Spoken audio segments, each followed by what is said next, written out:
Om.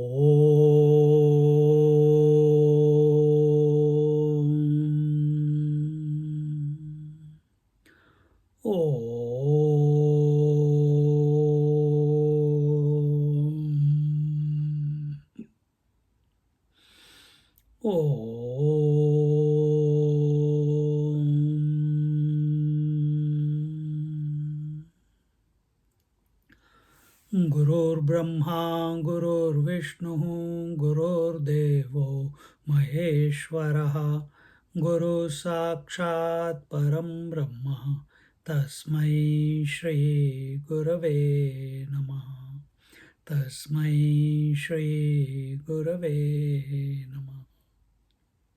Satchidanandarupaya Vishvotpatyadihetave Tapatraya Vinashaya Shri Krishnaya Vayam Namaha.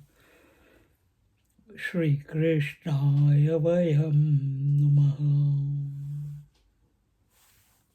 We are in Jnaneshwari, Bhavartha Deepika, chapter 2, verse number 23 and 24. We are going to chant now. We are looking at the highest good that Arjuna had asked for. Yes, Shreyasyat Nishchitam Bruhitanme. He asked the Lord, please tell me what is for my highest good. And tell me conclusively without beating about the bush. And the Lord has started from the 10th verse onwards. Now we are on the 23rd.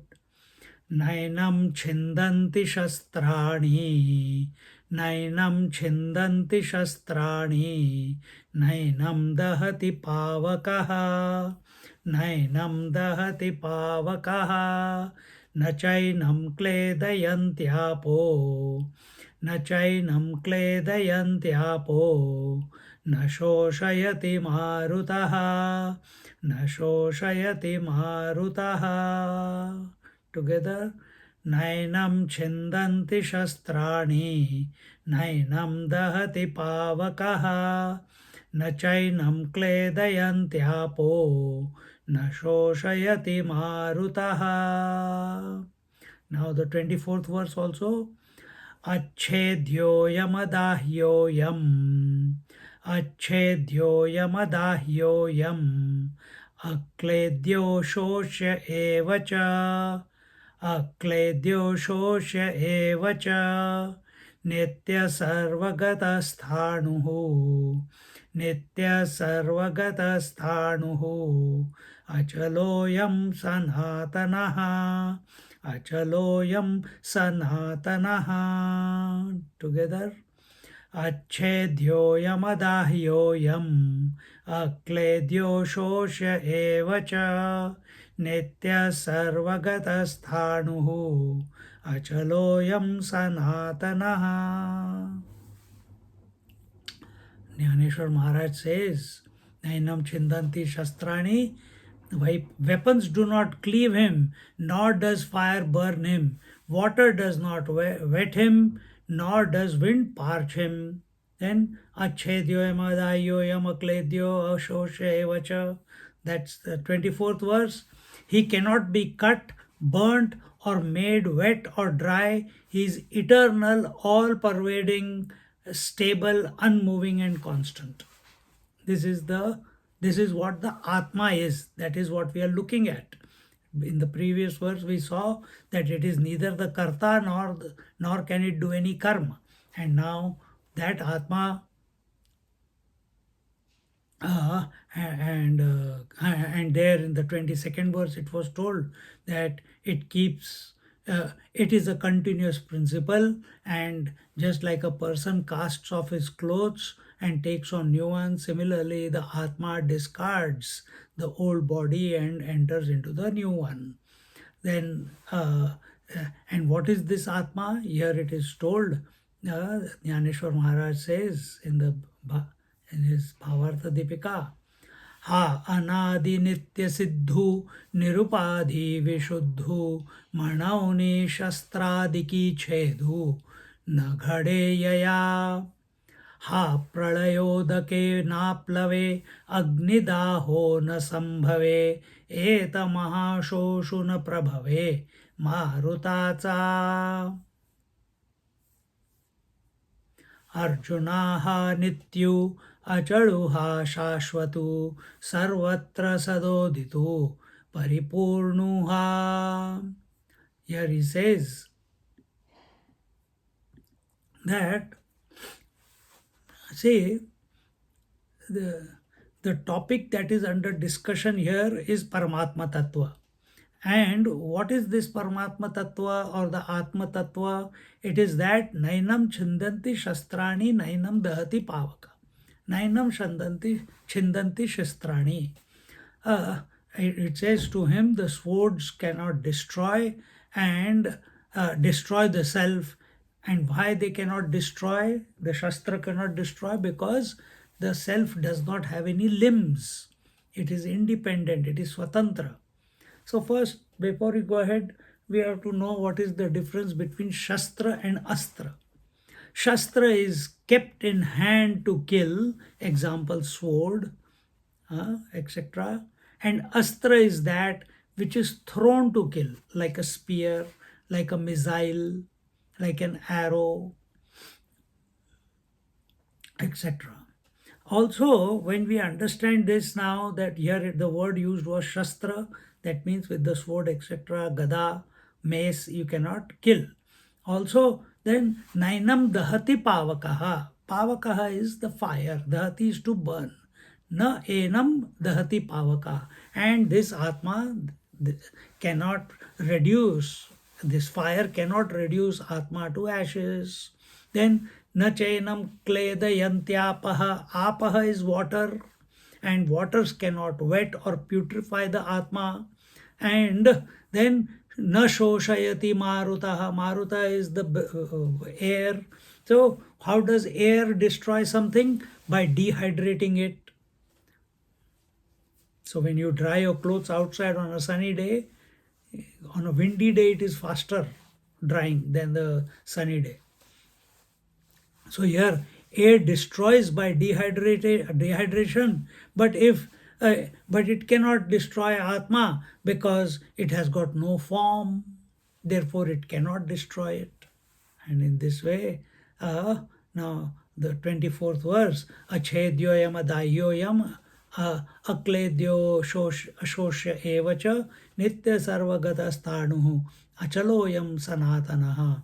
All the five great elements destroy each other, but they cannot destroy the Atma. Therefore, the Atma is eternal. Therefore, Atma is the constant. Therefore, Nitya. Therefore, the Nitya means eternal. Sarvagataha. This Atma is present sarva, everywhere. Sarvagata means present everywhere. There is no place that it is not. Then sthanuhu, it is available every time. Achaloyam, achalaha, ayam sanatanaha. Achalaha meaning it is not chala, that which moves. Achala, that which does not move.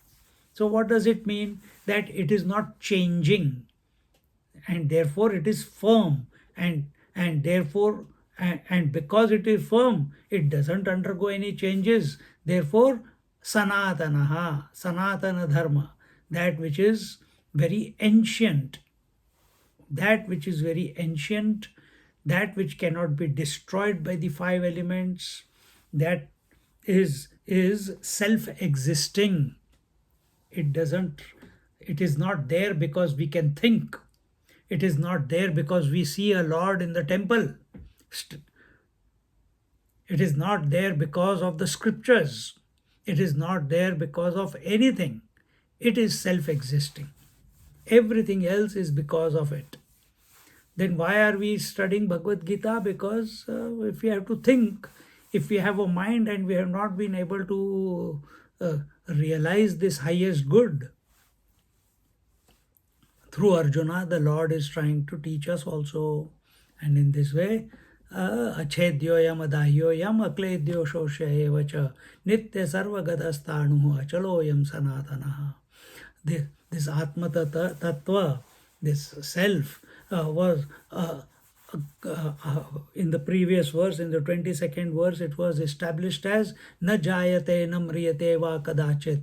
Now the same atma is being established again, and it does not mean that there is a fault in it. That's why we are repeating it again and again. This atma tattva, that which is infinite, that which is formless, that which is beyond all qualities, that which is constant, that which is unchanging, that which is everywhere, every time, without change, it is very difficult to understand. So therefore, for our benefit, it is being repeated. The Lord has repeated for our benefit, meaning Arjuna's benefit.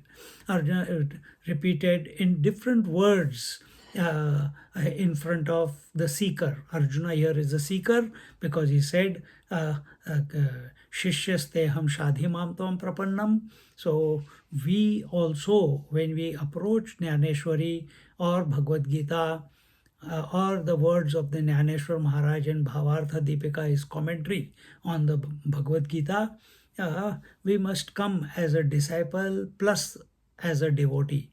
Then we will benefit. And it is for this devotee is he, or the disciple is he, who has not realized yet what his essential nature is, and therefore is seeking. Arjuna is seeking, therefore he asked that question.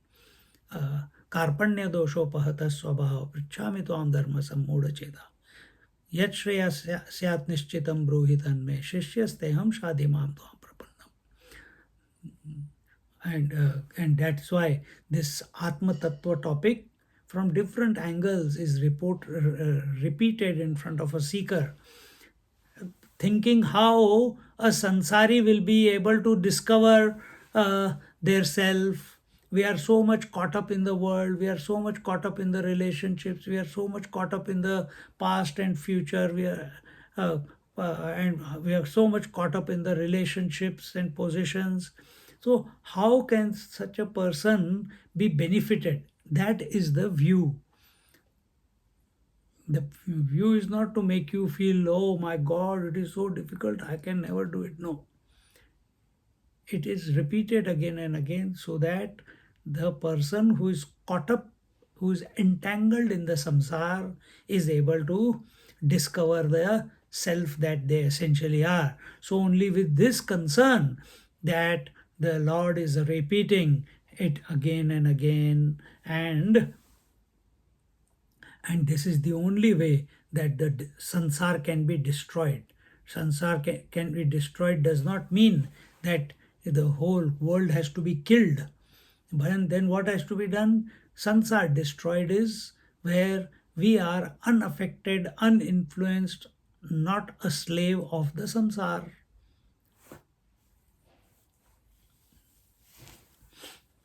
Coming to the 25th verse. Avyaktoyamachintyoyam avyaktoyamachintyoyam avikaryoyamuchyate avikaryoyamuchyate tasmadevam viditvainam nanushochitumarhasi. Together. Avyaktoyamachintyoyam avikaryoyamuchyate tasmadevam viditvainam nanushochitumarhasi. In the 25th verse, he said, that Atma, that Paramatma, he is said to be unmanifest, incomprehensible and changeless. Therefore, knowing him as such, you should not grieve. So the problem was with Arjuna, who was grieving for his relatives who are not dead yet but are going to die. His Guru Maharaj, who is not dead yet but going to die. His grandfather, who is not dead yet but going to die. And in this way, to that Arjuna, the Lord is saying that, look, this Atma is unmanifest. It is cannot be comprehended. It is changeless. And if it is the eternal principle, and that eternal principle is functioning in and through everyone, then where's the question of you feeling the grief and going through the crisis? See how wonderful. And this is a subtle message to us also, that we should not grieve for anything or anyone. Continuing in the Ovis, he says, मग अर्जुना ते म्हणितले आम्ही आजी हे नवल देखिले जे तुवा एथ आदरिले माझा रीची तू जाणता तरी म्हणविसी परी नेणिवे ते न संडिसी आणि शिकवू म्हणो तरी बोलसी बहुसाल नीती जात्यंधा लागे पिसे मग ते सैरा धावे जैसे तुझे शहाणपणा तैसे दिसतसे तू आपण पेतरी नेणसी परिया कौरवांते शोचू पहासी हा बहुविस्मय आम्हासी पुढत पुढती तरी सांग पा अर्जुना तुझपासून स्थिती या त्रिभुवना हे अनादि विश्वरचना ते लटके काई. We'll come back to the 96th verse OV afterwards. Here he says, he is not comprehending that Atma, he is not meaning that Atma, Paramatma, he is not comprehended by reason. That means logic doesn't work there. O Arjuna, meditation is ever yearning to meet him. He is inaccessible to the mind and unattainable by any means. This Supreme Person is beyond limit. O Arjuna, he is devoid of the three qualities and is without beginning and change. He is devoid of form but is present in all forms. Continuing, 96th.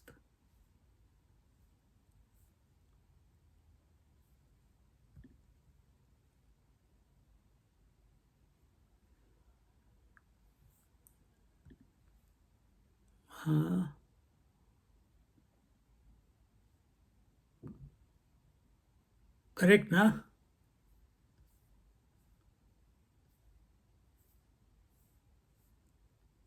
Gatasu na gatasunshcha nanushocha. No, man. I'm in the wrong place. Nobody told me anything. We are in verse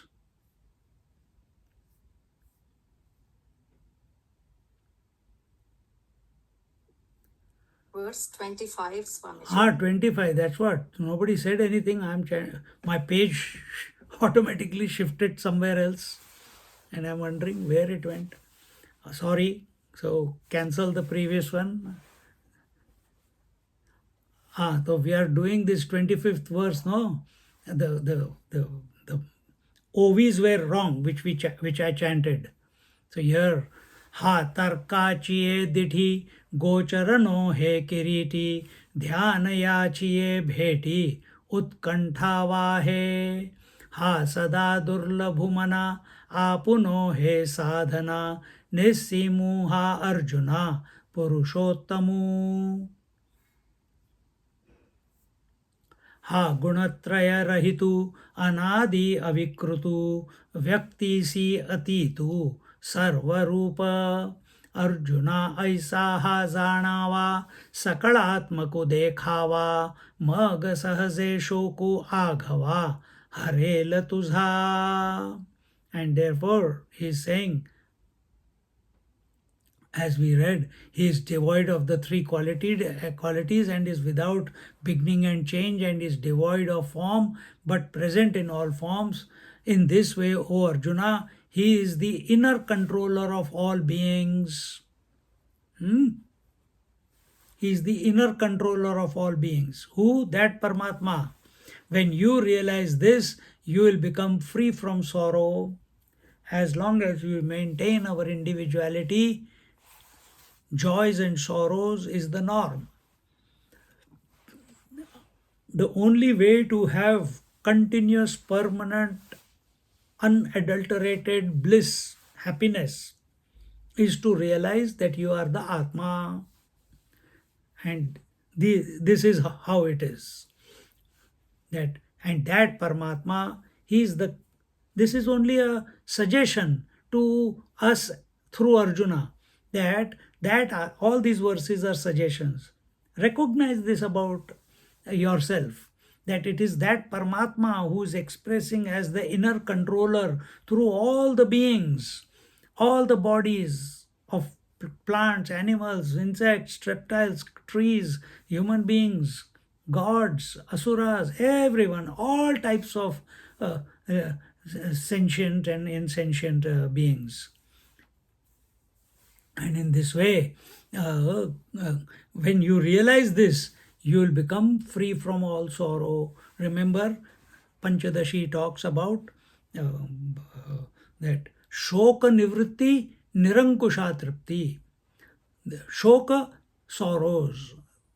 Shoka nivritti, withdrawal from the shoka, the miseries, the sorrow, it gives up, it goes away. It withdraws, or you can say you withdraw from all the sorrows. Why? There is nothing to sorrow. Sorrow comes only when we get attached. Attached to what? Don't say I am attached to my parents, I am attached to my wife, no. First thing is you are attached to your body, and because of that body you are getting attached to all other bodies. So undo this attachment by correct understanding, and that's what is being presented to us by Bhagavan. So here when he says avyaktoyam achintyoyam avikaryoyam uchyate, vyakta means what? Manifest. Avyakta means unmanifest. Unmanifest means what? This finger is manifest, this finger is manifest. In between, what is there? Unmanifest.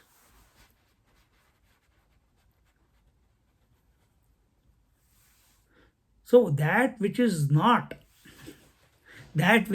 manifest. So another word for it is avyakta. So that which is not manifest, how can it be known through any means of knowledge? Our means of knowledge is the five senses and the mind and the intellect.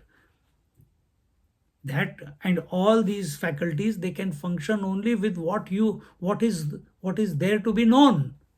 But this Atma or Paramatma, it is avyakta, without any form, without any attributes, without any qualities. We have already seen it cannot be burnt, it cannot be cut, it cannot be reduced. It is all pervading. We have seen what it cannot be and what it is. That also we have seen. And therefore, here, it can never be comprehended by any means of knowledge. Yato vacho nivartante aprapya manasa saha. Aprapya manasa saha. Aprapya manasa saha means it cannot be comprehended by the mind and intellect. Therefore, that which cannot be comprehended by the mind and intellect, it can never become manifest. And next word is avyaktoyam achintyoyam. So that which is avyakta, that which is unmanifest, therefore it cannot be thought of. Achintyoyam. So first it was told it is unmanifest, then it is told that it cannot be thought. Why it cannot be thought? Because it has got no form, it has got no qualities, it has got no attributes. Achintyoyam. What can be comprehended is that comprehension happens because of the indriyas, the five senses, as I told you, and the mind and the intellect.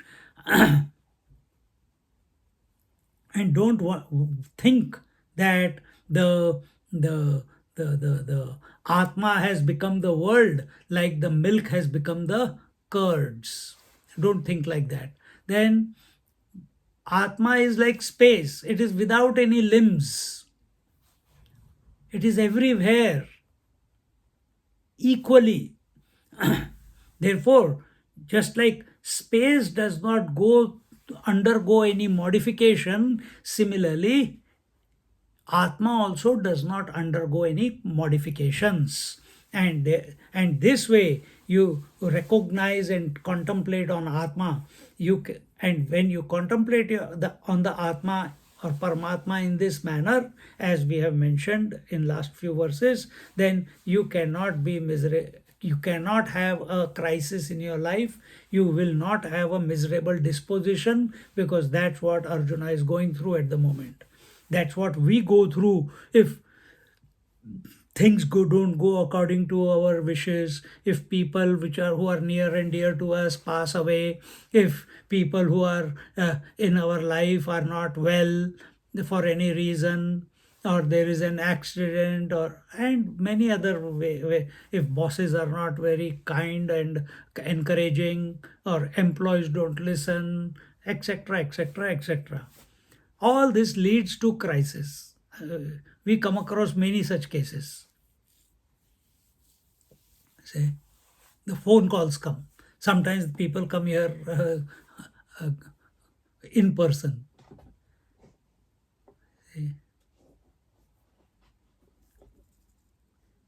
Why this? Why this?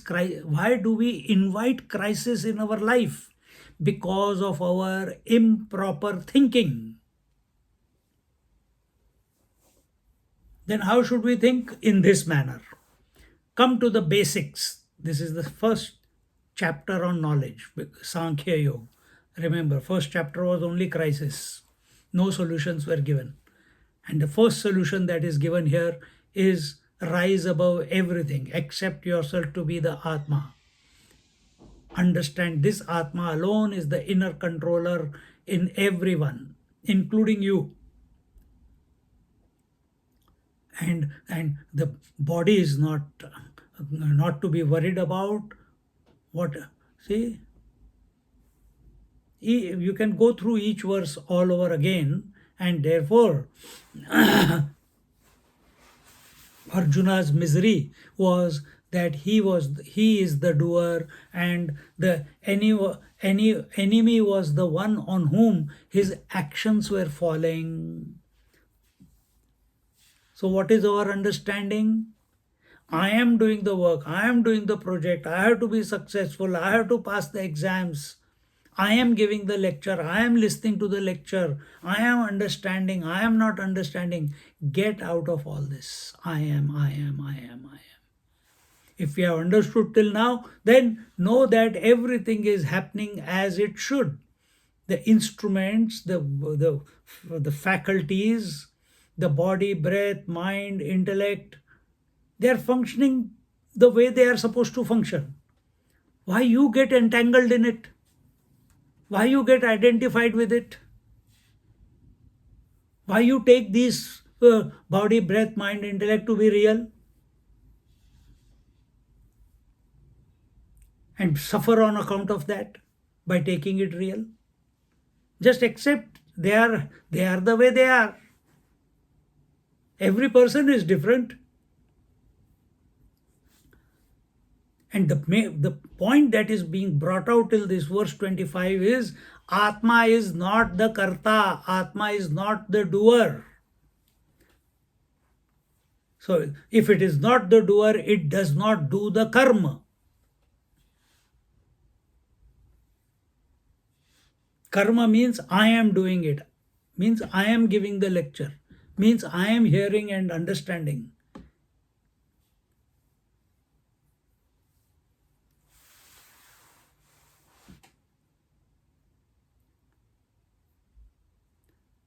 Karta is the one on whom the action is falling. Are you the doer? Are you the doer of hunger? Are you the doer of breath? Yes, you are the doer of breath when you are doing pranayam.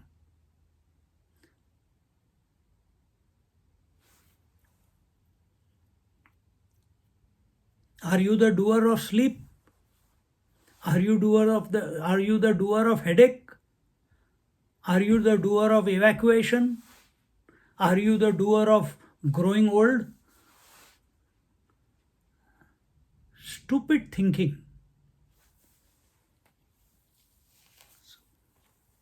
In the first few verses itself, Lord has banged Arjuna to take him out of his crisis. You want the highest knowledge? Here, take it. And what is that? You are essentially the Atma, and Atma does not do anything, cannot. So therefore, no action can fall upon the Atma that you essentially are. It is being told to Arjuna, and through Arjuna, it is being told to us.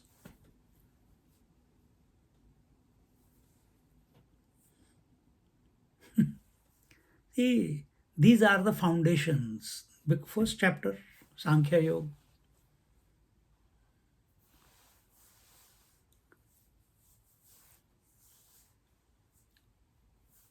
Inability of ours to give up identification is not due to body, physical body. Inability to give up identification is due to the manomaya kosh, is due to the mind sheath, the mental sheath, where the emotions are. And the only way to come out of it is give up all support. And what will happen when you give up all support? You will be independent, swatantra, free, while living.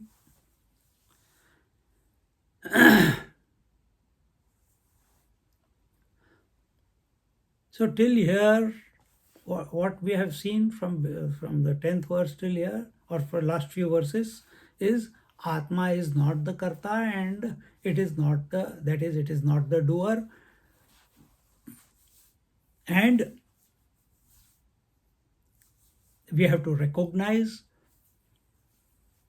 that all activity is happening. I told in other classes, I don't know if this is the right place to say, or that thought is going to come afterwards, but karma and kriya, these are two things. Karma, so what is the difference between karma and kriya? Karma is action and kriya is activity. What is the difference between activity and action?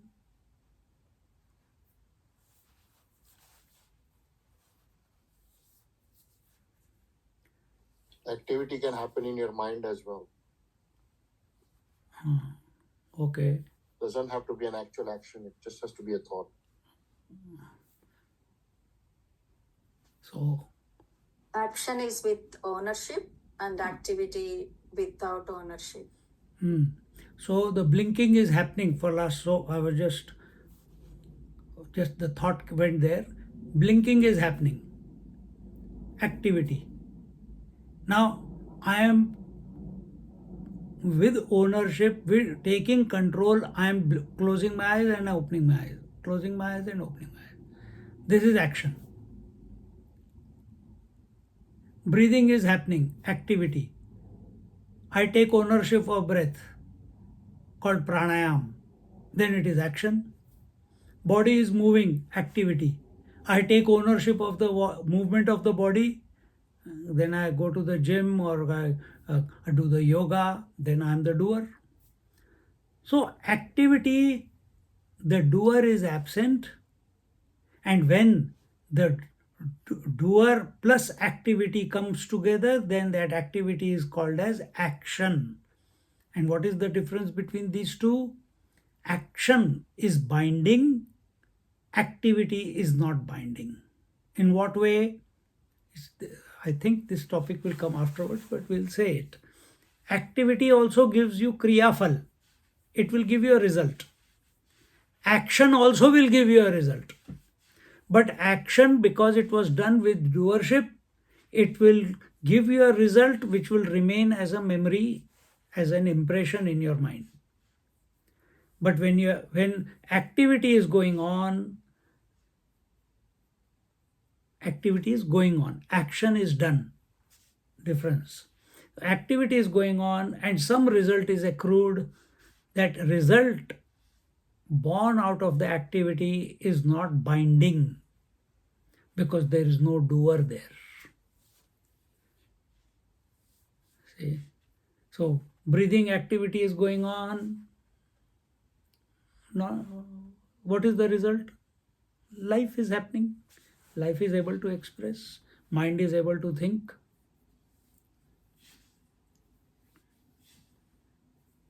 But I start taking control of the breath. Doer has come in. Now what I'll do? I'll do breathing in a particular way. For what? For Kundalini Jagran, for Kriya Yoga. And what will happen if I reduce the number of breaths per minute? Oh, I'll have longer life. So just something for you to think about. Now we come into the 26th verse. Now the Lord takes a lower standpoint. Not from the atmic point, now he's coming lower. Atha chainam nitya jatam. Atha chainam nitya jatam. Nityam va manyase mrutam. Nityam va manyase mrutam. Tathapi tvam mahabaho. Tathapi tvam mahabaho. Naivam shochitumarhasi. Naivam shochitumarhasi. In the 26th verse, he says, and even if you think him to be constantly born and constantly dying, for him, O mighty armed Arjuna, you should not grieve. How beautiful. This we have mentioned in some other context.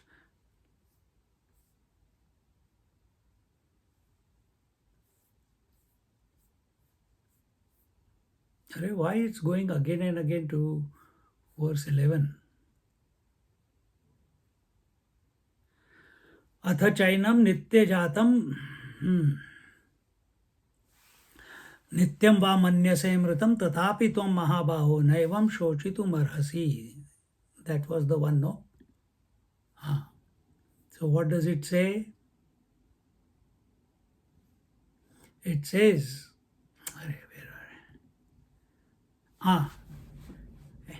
and even if you think to be constantly born, who is constantly born? If you now here, as I said, now the atma topic is given up and we are coming down to the jiva level. Jiva is the conditioned atma is called jiva. Atma, can it be conditioned? No. Then why are you talking about conditioned atma, sir? Sorry, sir, we are talking about you. Till now we were talking about atma, that was you, but you are not accepting it. You are thinking I am the soul and I will leave the body and I'll take another body. We are talking about you only. So if you take this jiva to be born and constantly dying, that this jiva came in this life, he will live his life, and then when the death goes, then also you should not grieve because the soul never dies. Only the body becomes unmanifest and the new body is taken. And with that regards, the verse, the OVs say, Athva aisa nenasi tu antavantachi manasi tarhi shochu na pavasi pandu kumara zo adi sthiti antu ha nirantara ase nityu jaisa pravaho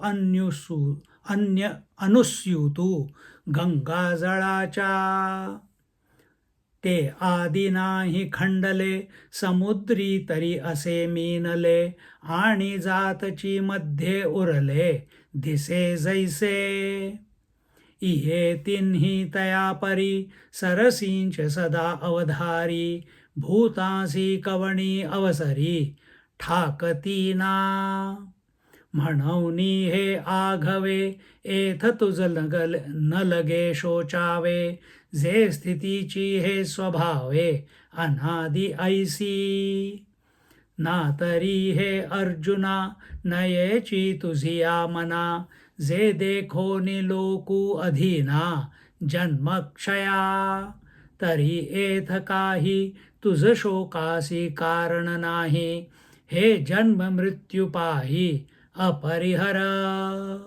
He says, but if you knowing thus, you think him to be perishable, if you think that the atma is perishable, meaning jiva atma is perishable, meaning that jiva is born and jiva is dying, even then, O Arjuna, you ought not to grieve. Origination, continuity, and end form a continuous process like the uninterrupted flow of river water. Continuously the waves are being born, the waves are staying, and the waves die, only to be born again. The water is a continuous principle, and the river has an origin and it meets the sea in the end, but its flow in between appears to be continuous. Know that these three states belong to all beings and do not leave the creatures at any time. Just like waking, dream, and deep sleep are cyclical, similarly, birth, creation, maintenance, and destruction is also cyclical. Just like the water from the oceans gets evaporated and becomes clouds, and then the clouds gather together and precipitate on the mountains, and from the mountains slowly the streams, and the streams become rivulets, then the rivulets become the river, and the river goes and joins the ocean. Cycle is complete, but does it stop there? No, again the water is continuously getting evaporated and continuously the rivers are flowing. So is the water flowing? It appears to be. So much has happened. Evaporation happened, clouds have happened, rivers have happened, flowing of river has happened, and a meeting has happened. But actually the water has remained water throughout. Actually nothing has happened. But relatively speaking, so much has happened. In this way,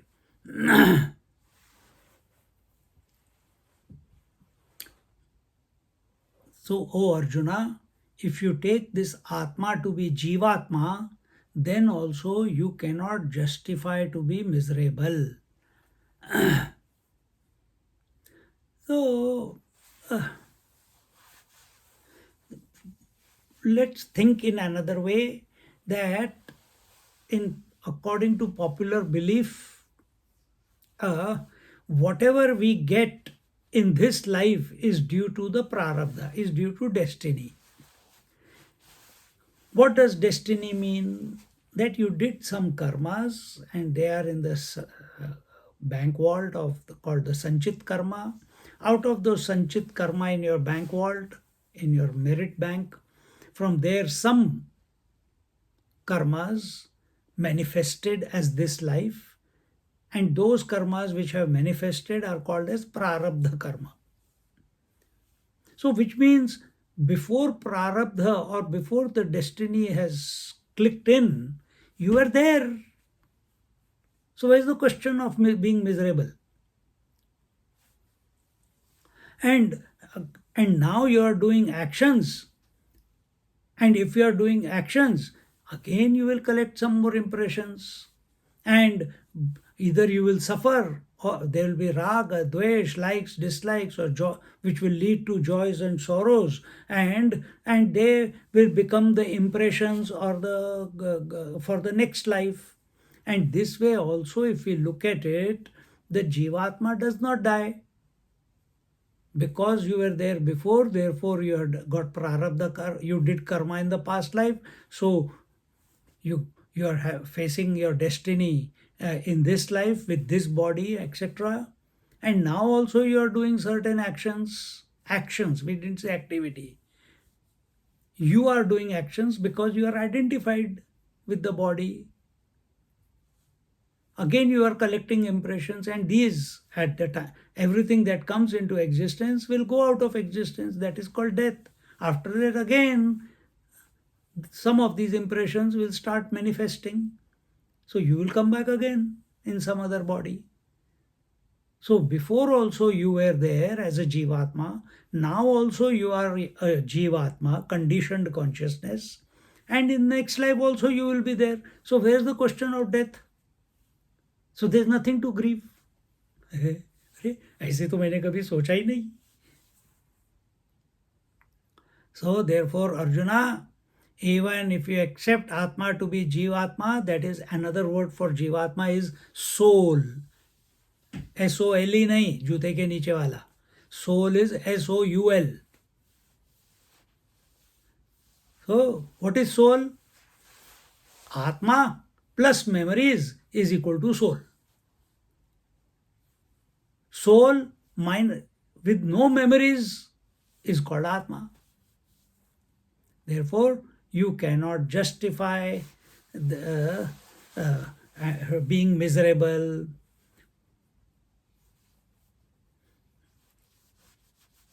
So don't create a crisis because of thinking of death for those who are living, and thinking about the birth of those who are dead.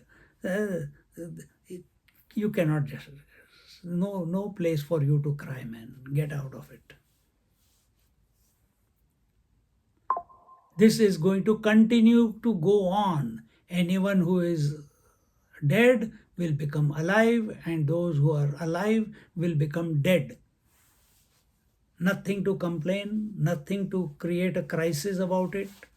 We have come across people who have wasted their entire life because of some death in their family. They lose their mind. And I have seen people who have overcome that death of a 1 or 2 year old child and continued life with even greater gusto. Yes, that memory will be there. But they didn't allow that memory to become an impediment in life.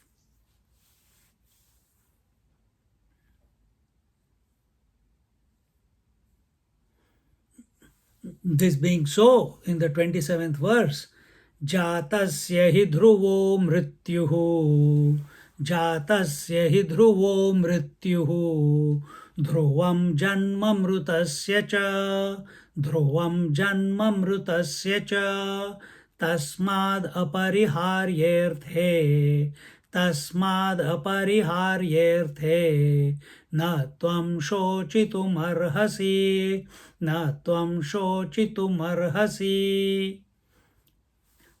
Together, Jatasya hi dhruvo mrityuhu, dhruvam janma mrutasya cha, tasmad apariharyerthe, na tvam shochitum arhasi.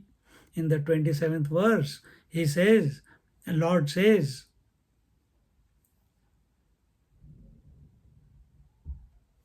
for death is certain for one that is born, and birth is certain for one that dies. Therefore, you should not grieve for that which is inevitable.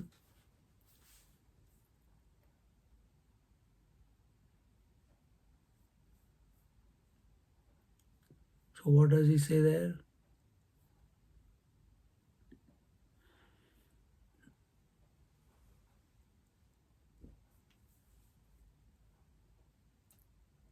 Already said, let's see what Dnyaneshwari Maharaj says. Upazete nashe nashale punarapi dise he ghatika yantra jaise paribhramega. नातरी उदो अस्तु आपैसे अखंडित होत जात जैसे हे जन्म मरण तैसे अनिवार जगी महाप्रलय अवसरे हे त्रैलोक्य हि संहरे म्हणूनि हा न परिहरे आदि अंतू तू जरी हे ऐसे मानिसी तरी खेदू का करीसी काय जाणू तुची नेणसी धनुर्धरा एथ आणि कही एक पार्था तुझ बहुती परी पाहता दुःख करावया सर्वथा विशो नाही. He says, whatever is born dies, and whatever dies comes to life. Thus, this wheel of life revolves continuously, just as the sun rises and sets without interruption, so birth and death are difficult to avoid. All the three worlds perish at the time of dissolution, and therefore origination and end are inevitable. If you accept this, why do you lament? Since you know it, why don't you grasp it fully? If you look at it from any angle, you will realize that there is no cause for grief or sorrow. This is being told to us. There is no cause for grief or sorrow.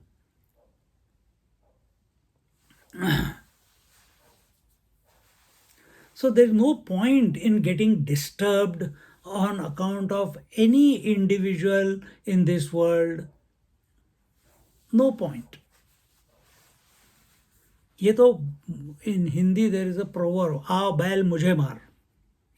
Becoming miserable is inviting miseries mentally. You are inviting due to identification, due to emotion, due to wrong thinking, and becoming miserable yourself.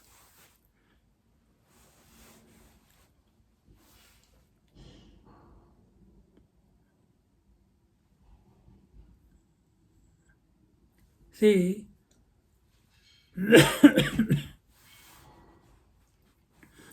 this jiva, this life is not lived by gross body. This life is lived by I. And this jiva does not belong to any parent. The body is produced by the parents. The jiva, the soul, is not produced by the parents. So frankly, no responsibility towards parents. That is not our culture.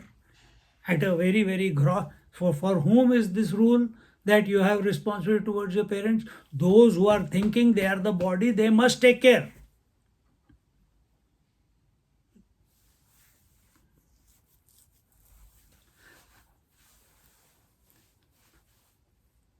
So you came independently. You chose the parents. You chose they produced the body, and you entered into the body. You accepted the body as I. Or we shouldn't say that you accept the body as I. You chose to express through that body, and yet you are miserable on account of the death of parents or anyone else. They only produce the body. Why are you miserable? Why is the consciousness miserable?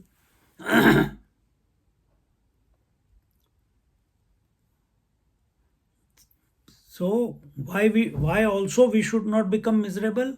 Because they are also jivas. Your parents also have a soul. Your children also have a soul. Your partner also have a soul. And that soul, understand the principle.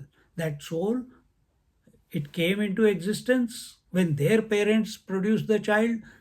The soul entered. It lived this life. They produced you. Now they are ready to go.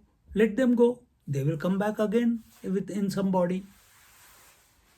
And this cycle will continue.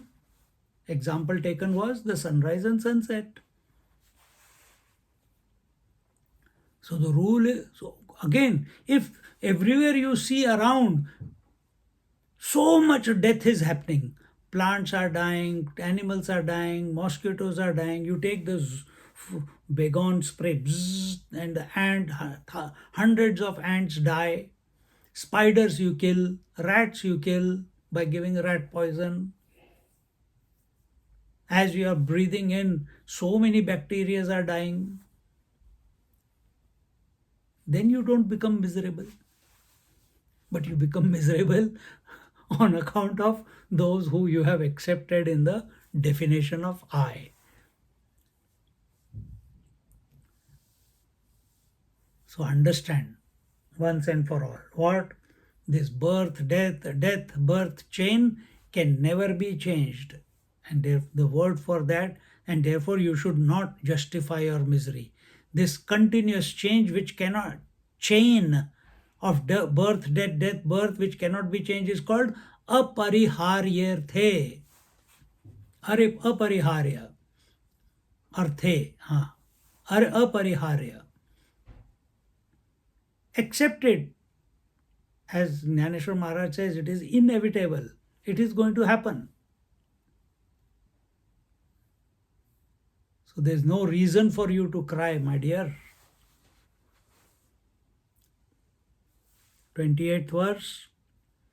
Avyaktadini bhutani, avyактadini bhutani, vyaktamadhyani bharata, vyaktamadhyani bharata, avyaktanidhananyeva, avyaktanidhananyeva, tatra ka paridevana, tatra ka paridevana.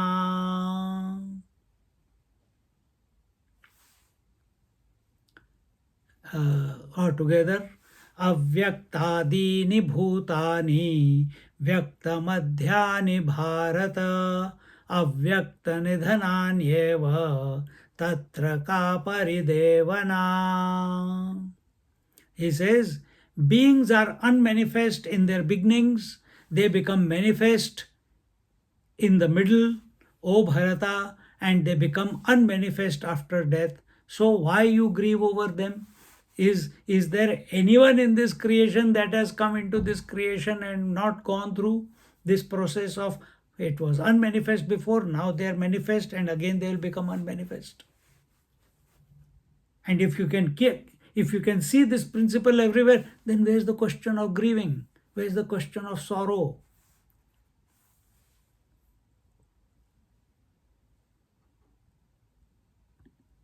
He says,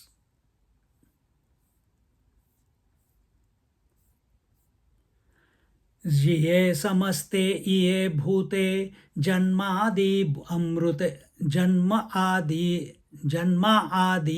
अमूर्ते मग पातली व्यक्ति ते जन्मलेया तिये क्षयासी जेथ जाति तेथ निभ्रांत आने नभति देखे पूर्व स्थिति चीये थी आपुलिये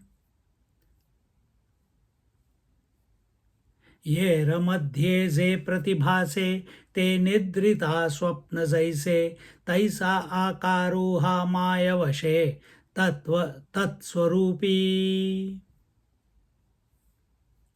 नातरी पवने स्पर्शिले नीर पढ़िया से तरंगाकार का परापेक्षाम अलंकार व्यक्ति कनकी तैसे सकळ हे मूर्त जाणपा मायाकारित जैसे आकाशी बिंबत अभ्रपटल तैसे अदीची जे नाही तया लागी तू रुदसी काई तू अवीटते पाही चैतन्य एक जयाची आरतीची भोगित विषयी त्यजिले संत जया लागी विरक्त वनवासिये दिठी सूनी जयाते ब्रह्मचर्यादि व्रते मुनीश्वर तपाते आचरताती.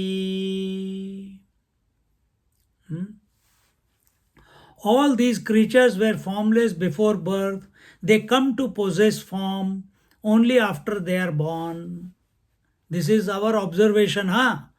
This is not something out of the blue. Oh my God, I didn't realize. Watch everywhere around you, this is only happening. All these creatures were formless before birth, means you did not know a thing as a thing before. Did you know this table made out of the wood? No, before this table, it was only wood. You didn't have any table. So table was unmanifest. Did you have a wave before wave? No, there was only water. Water is formless. Then they came to possess form only after they are born. After carving the wood, table came. Out of the waters, the wave was born. When they perish, they do not certainly enter a new form but revert to their original state. This is a very, very important point. That when death happens, when the wave dies, where does the wave go back to? Does it get a new birth or does it become water? See?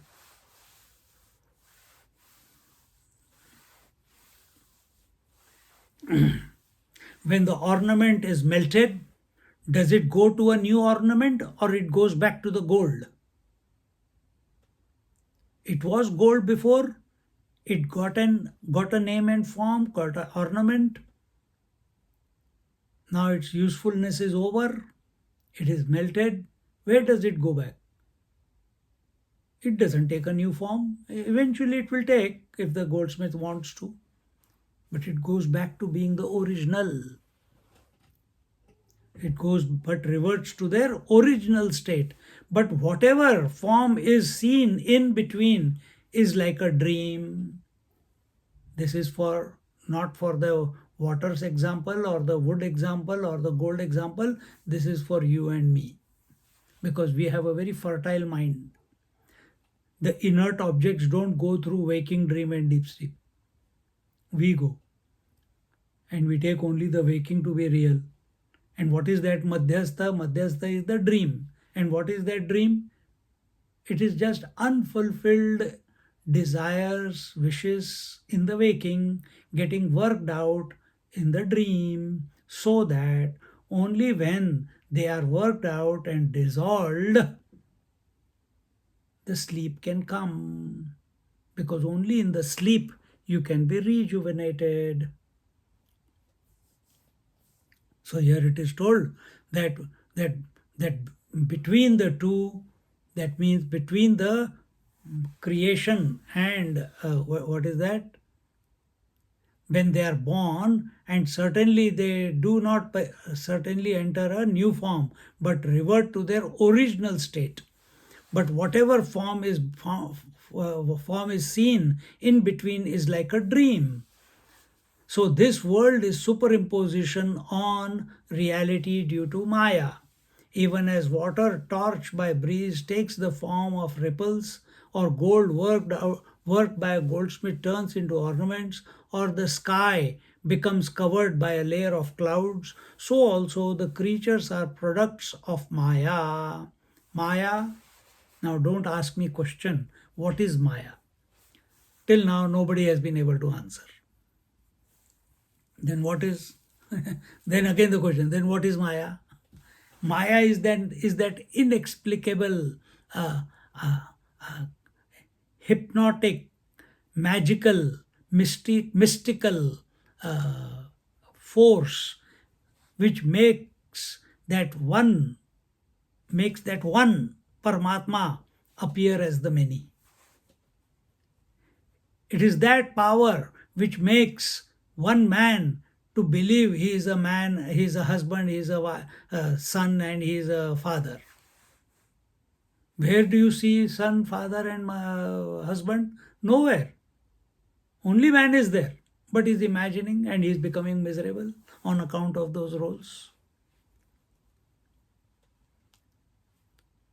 Is this identification between consciousness and body possible? Not possible. But yet we are experiencing it because of our foolishness. Gurudev used to say, if you are not born because of your choice and you will not die because of your choice, then what makes you think that you have a choice between birth and death, which is called life? No choice. Live a choiceless existence. Don't collect. When you live a choiceless existence, no new impressions are created. Then you are actually living and undoing your life because it's happening. Undoing is taking place. Mind is whatever is there in the prarabdha, that is there in the destiny, that will work out, but no new impressions you are creating.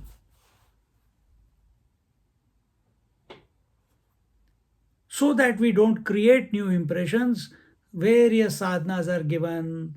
Do watch the breath, chant soham, do your japa sadhana, so that at least if you want to create an impression, you create an impression in your mind of Krishna, Rama, Govinda, not of my parents, my children, my uncle, my auntie, my mama, my mommy,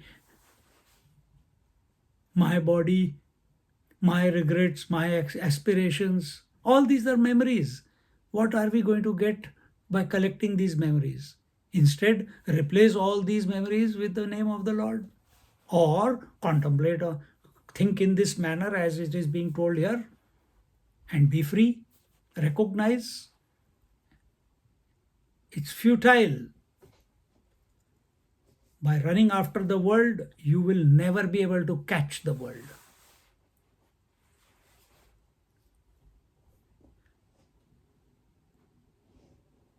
Then what to do?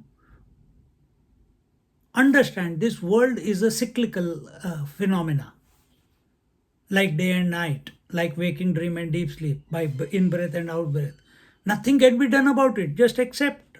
Then what do I do? Keep looking at it all the time? No. Recognize you are the independent one. Everything that comes and goes, this is the first step in our Vedanta. The first step of seeking is, qualification of a seeker is Viveka. Viveka means discrimination. Discrimination means to analyze or discriminate between what is changing and what is not changing. What is real and what is unreal. What is unreal? That which is changing. What is real? That which is not changing. That which is not changing. Find out within yourself, not outside in the world. You can begin there also, no problem. Very quickly you will find out.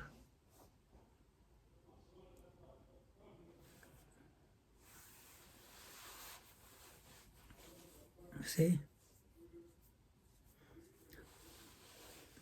Why do you weep and wail over what is not there? Think only of that immutable conscious self.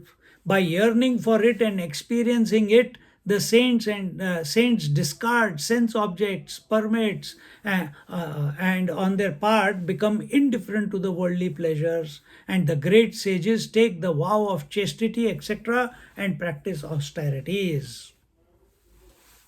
See? So either we, who are saints and sages, they have only reaffirmed to us in this world that what Bhagavad Gita is saying is true, because we have experimented on it and realized what it is saying is correct.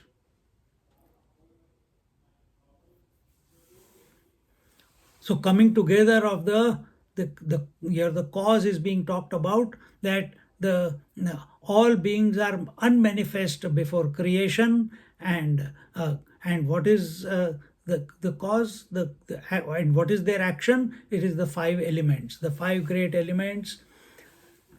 They come together as a cause, the Jnanendriyas and the Karmendriyas, hands, legs, speech, genitals and anus, and Jnanendriya, seeing, hearing, touching, feeling, tastings. The coming together of these Jnanendriyas and Karmendriyas creates the gross body. If you don't have the senses, you cannot know that you are the body.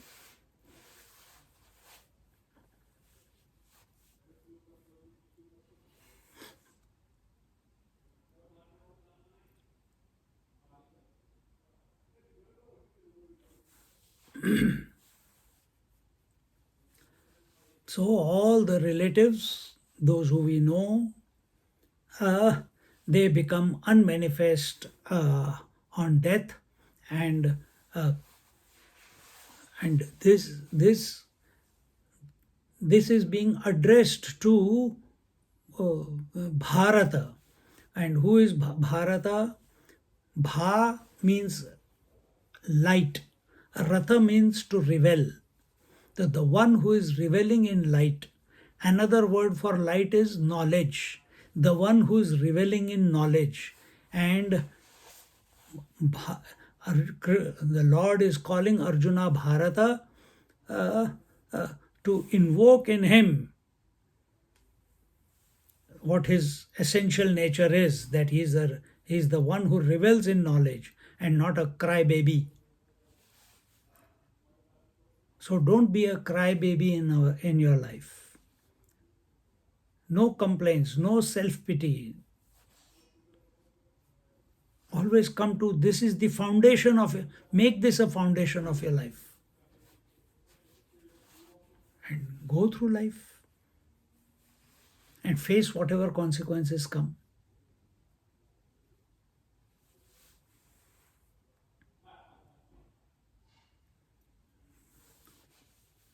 So this Bhagavad Gita is in Mahabharata, and the Mahabharata, it is said all beings come into existence, stay for some time, and then eventually go off.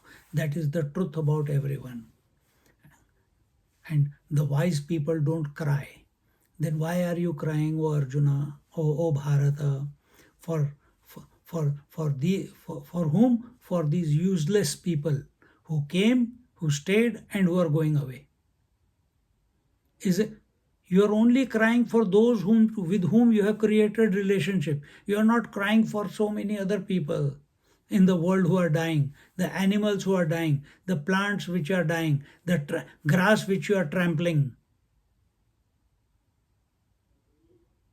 You have, because you have accepted I am this body, you have accepted everyone, you have created a relationship, a virtual relationship with which you call as nears and dears, and now thinking about their impending death, you are crying.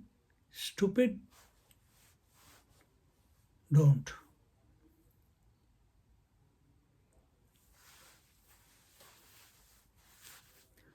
When anyone, for that matter, when anyone is under the influence of delusion,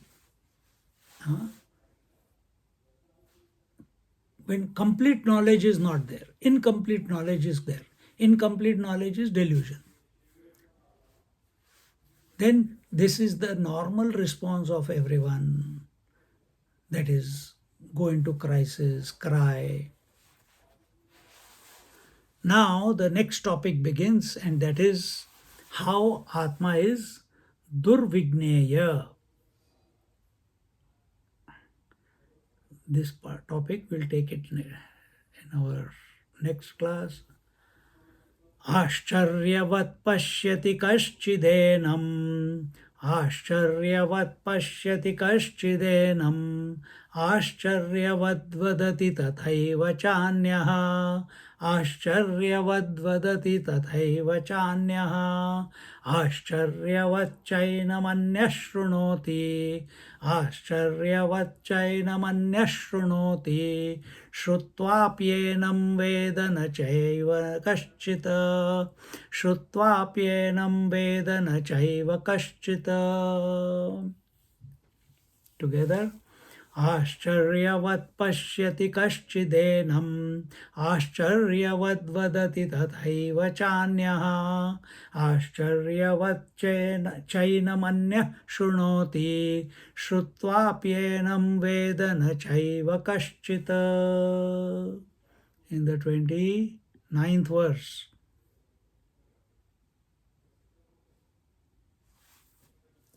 Someone regards him as marvelous, another speaks of him as marvelous, and yet after hearing, no one knows him. That is common man's problem.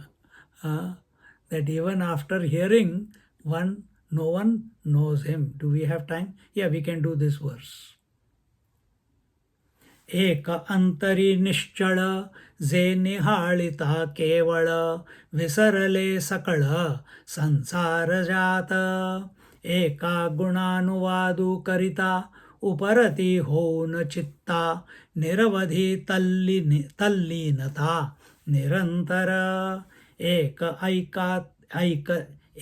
ऐकतांची निवाले ते देह भावी सांडिले एक अनुभवे पातले तद्रूपता जैसे सरिता ओघ समस्त समुद्रा माझी मिळत माघवते न समात परतले नाही तैसिया योगीश्वरांची मती मिळवणी सवे एकवटती परिजे विचारुनी पुनरावृत्ती भजतीची ना. He says, some turned their inward eye to the self and gazing at him lost sense of the world. Many others who sang his praise attained dispassion and became ever immersed in him beyond limit. Others, content to hear about him, lost consciousness of the body and became one with him through spiritual experience. Just as the currents of the river join the sea and return not, even if they are not merged with it, so the minds of yogi who have become one with him do not attain rebirth through discriminating knowledge. Remember what I told you? Discrimination was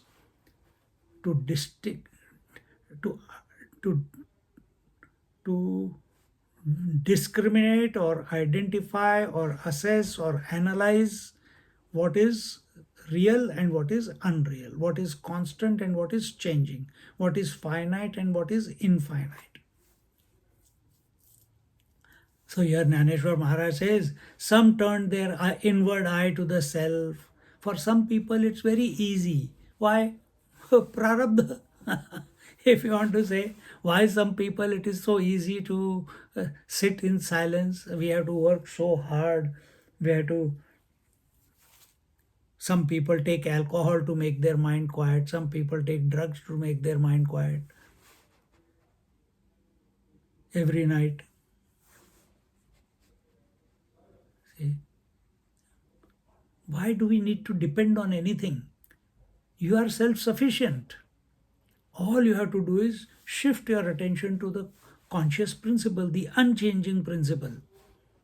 And automatically the process will get initiated.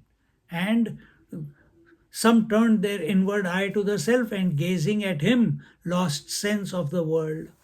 Gazing at him, is he something to be seen? No. But the word self, I am that, I. Just like you think of sleep and eventually you get absorbed in the sleep. Similarly, you think of the self and your mind will get absorbed in the self. And in that absorption, just like in sleep, you lose all cognition of the world, of the variety of you lose identification with your body, breath, thoughts, everything. Even your identity you lose in sleep. Exactly the same thing happens if you contemplate on the self also. But the only difference between sleep and contemplating on the self or samadhi is that you are awake here and in sleep you are sleeping. You are ignorant. Then there are many others who sang his praises, attained dispassion and became ever immersed in him beyond limits. These are the devotees. They can be jnanis, they can be devotees. They sing his glory, Ram, Ram, Ram, Ram, Ram, Ram. Om Shri Ram, Jai Ram, Jai Jai Ram, Om Namah Shivaya, Om Namah Shivaya, Om Namah Shivaya, Om Namah Shivaya. They are singing his Ram Nam, or singing his kirtan, doing his kirtan, singing his stories, and in that they lose all interest in the world because their mind is intoxicated by by his persona, by his qualities, by his presence within them, and thus they get immersed in him, and they may come back, they may not come back. That does not matter. That is not our concern here. Yet others, content to hear about him, lost consciousness of the body and became one with him through spiritual experience. Now, the top first one was the highest, second a bit lower, now even lower. They come to hear just while you are listening to the stories of the Lord, when you are listening to the katha of the Lord, when you are you can go through certain spiritual experiences. Some people who have come with me to Kailash, they have had some spiritual experiences. They have seen lights, they have seen swans, they have seen beings. People have, someone experienced, they were at the foot of the Kailash, they couldn't complete, but they were there, exhausted, at his mercy, and the Lord Shiva came and gave them darshan. And they are one among you. You have met them, but they don't talk about it. It's a personal thing.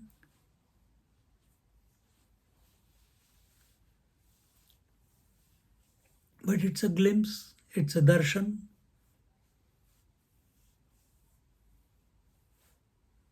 And these such type of mystical experiences, spiritual experiences do happen. Just as the currents of the river join the sea and return not, even if they are not merged with it, so the minds of yogi who have become one with him do not attain rebirth through discriminating knowledge. So those seekers, those yogis who are continuously uh, desiring, yearning for a union with the infinite, that infinite may be formless, that infinite may be with form, such people do not come back to rebirth. And in this way, it was told, marvelous, here the word Ashcharyavat, Ashcharyavat pashyati kaschidenam, Ashcharyavat vadati tathaiva chanya, Ashcharyavat chainam anya shrunoti, Shutvapyenam vedana chaiva kaschita.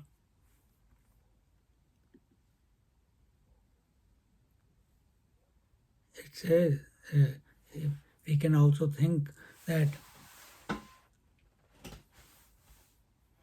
which was never seen earlier, then manifested suddenly, then if there is such an experience, then it is called as Ashcharyavat. It's called as marvelous, wondrous, fantastic, awesome, inexplicable is Ashcharyavat. See? Some people see Atma as a great surprise. Meaning, Ashcharyavat here means that it is a total non-dual experience. That non-dual experience is taking place till there is a desire, there will be for food, till then you are hankering, you are miserable. Once the food meets the tongue, Ashcharyavat, you are one with the food. Every night, Ashcharyavat, you go to sleep. Another meaning of Ashcharyavat also means that I am searching for Atma everywhere, and and as a result, when I discard all my efforts of searching that atma, uh, so I discard all the efforts to find it. I get exhausted, including meditation. I give up meditation also. And there you go, lo, the atma appears. And this is the Ascharyavat. This happens to, these glimpses many people get. This is the second meaning of Ascharyavat. How many times it has come? 3 times. So that is the first one. Ascharyavat pashyati kaschidenam. Ascharyavat vadati tathaiva chanyaha. Ascharyavat. Others talk of this Atma as most wonderful. It's the wonder of wonders. Because this tattva, this essence is that which is beyond the scope of speech, it is beyond comprehension of the mind. Therefore, it has got no jati, it has got no guna, it has got no kriya. There is no classification possible.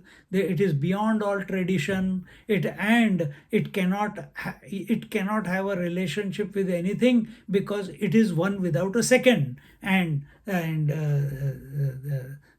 therefore you cannot find any form, any qualities, any jati, guna, kriya, tradition, and relationship by way of which you can speak about it, you can talk about it. There are no criterias left, or you can justify. Therefore, it's the most wonderful thing that that that even though we are ignorant, we are able to talk about it. We are studying scriptures, which are the words. It all comes under the purview of ignorance, and it is because of this ajnana, the vritti, meaning not knowing the self, that we accept ourselves as the body, and it is only ignorance. And when we work towards or find a space, slow down everything, give up everything, and we come in contact or close to aham brahmasmi vritti. First it was ajnana vritti about the world. Slowly we are coming towards, and as we come towards the aham brahmasmi vritti, meaning I am that atma. You are sitting on the seat of meditation and contemplating aham brahmasmi, aham brahmasmi, aham brahmasmi, aham brahmasmi. I am that infinite reality. I am that infinite reality. And you have got no doubt about it, but you are still talking about it. It is also under the purview of ignorance.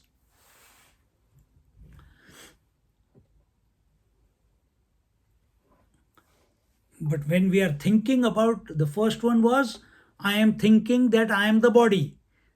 The thought that I am the body binds us. And the thought that I am of the infinite nature of infinite reality, aham brahmasmi, it releases us. So choose wisely. Why you want to keep thinking I'm the body and function throughout your day, 24 hours in a day, and 365 days in a year, or in your life, in such a manner where body identification is reinforced? Why don't you work towards aham brahmasmi is reinforced again and again?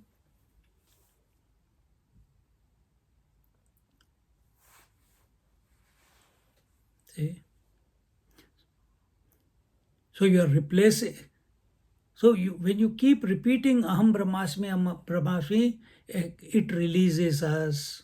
So therefore, and that release, when it happens, you cannot make it happen. It happens.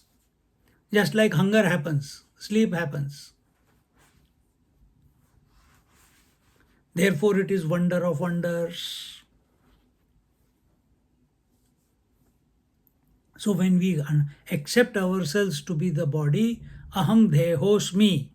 We are under the uh, uh, conditioning of desha kala vastu. We are under the conditioning of space, time, and objectivity. And this is only a thought. Aham dehosmi, I am a body, is only a thought. Aham Brahmasmi is also thought. But what is this?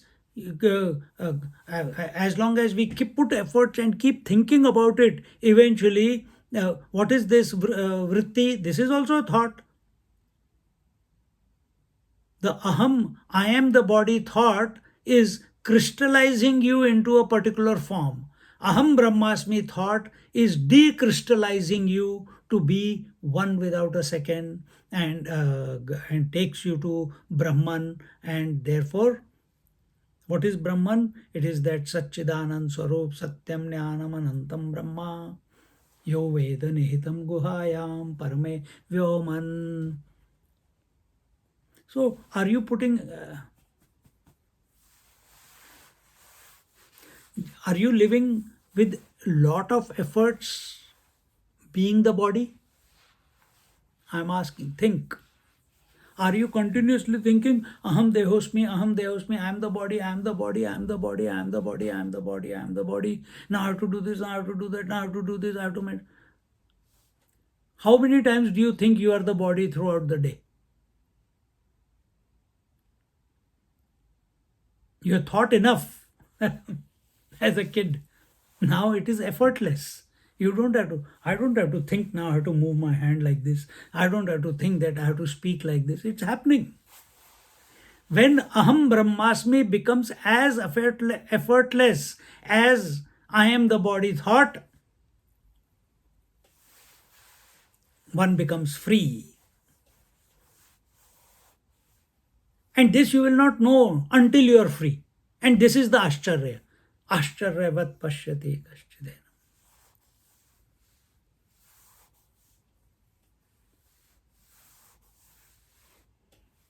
This is the wonder of wonders.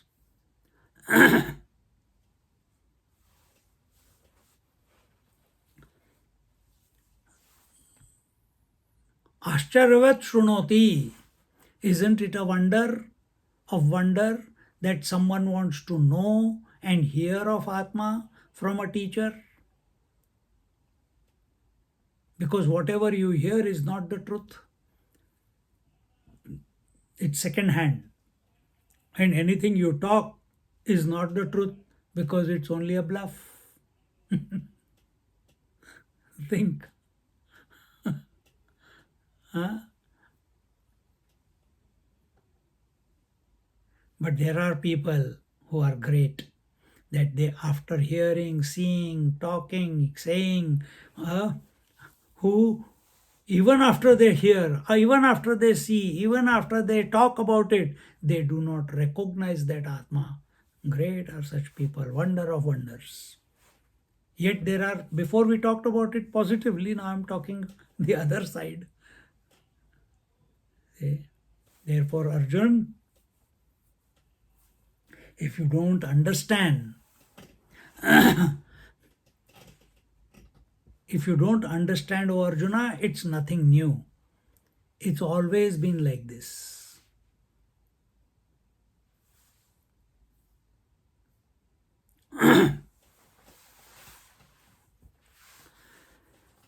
See, this is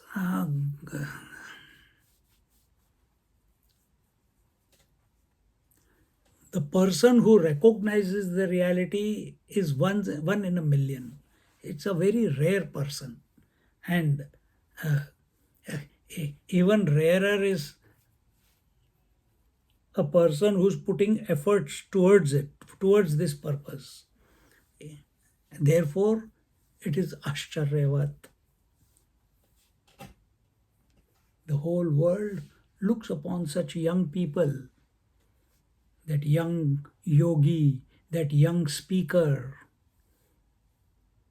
7-year-old, 9-year-old, doing pravachan, holding 20,000 people, 30,000 people, mesmerized by her words of Ramayana or Srimad Bhagawad. People are surprised. They are in they are in wonderment when they see a young boy sitting in samadhi for 2 to 3 hours. So they look upon such people with surprise. Now it's already time. I have taken more than required. We'll look at this verse again in our next class. Om Purnamada Purnamidam Purnat Purnamudachyate Purnasya Purnamadaya Purnamevavashishyate. Om Shanti Shanti Shanti. Harihi Om. Shri Gurubhyo Namaha. Harihi Om. Just sit quietly for a moment.